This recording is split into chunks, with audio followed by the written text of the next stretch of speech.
पाकिस्तान के लिए IMF executive board का इजलास आज होगा। पाकिस्तान के लिए 1 अरब 20 करोड़ डॉलर्स कर्ज मंजूरी का इम्कान।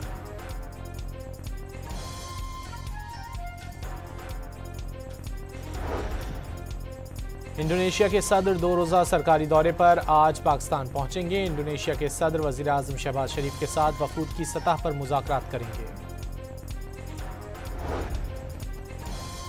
भारी जुर्मानों के खिलाफ पंजाब भर में ट्रांसपोर्टर्स की गैर मुअय्यना मुद्दत के लिए पहिया जाम हड़ताल। ट्रांसपोर्ट न होने से तलबा और दफातर जाने वाले शहरियों को मुश्किलात।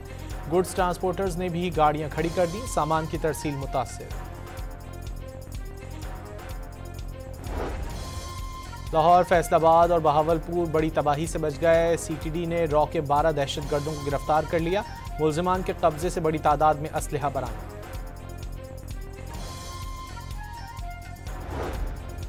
कराची के इलाके सोहराबगोट के करीब कचरे के गोदाम में लगी आग बुझा दी गई। फायर ब्रिगेड की 3 गाड़ियों ने शोले बुझाने में हिस्सा लिया।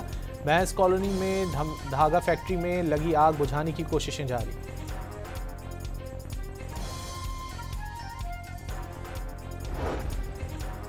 हैदराबाद के रानी बाग रोड पर तेज रफ्तार कार की टक्कर से मोटरसाइकिल सवार जाम बहक। जद में आकर सड़क अबूर करने वाले 2 अफराद भी जख्मी हो गए।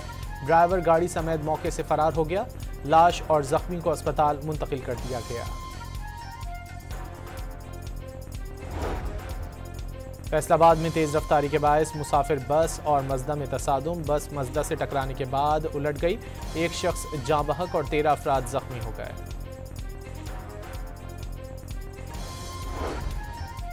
कराची के इलाके कैमाड़ी में कत्ल का इश्तिहारी मुलजिम 22 साल बाद गिरफ्तार। मुलजिम ने 2003 में रंजिश की बिना पर बाप और बेटे को कत्ल किया था। मरकजी मुलजिम अरसा दराज से फरार था।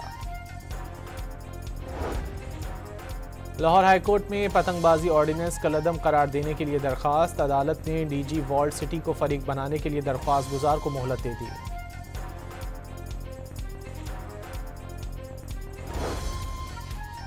मदीना मुनव्वरा और करीबी इलाकों में गरज चमक के साथ बारिश। गुंबद खज़रा पर रूह परवर मनाजिर देखने में आए। सर्दी की शिद्दत में इजाफा हो गया। और पेशावर और करीबी इलाकों में तवील खुश्क साली के खात्मे के लिए जिनाह पार्क में नमाज इस्तिस्का अदा कर दी गई।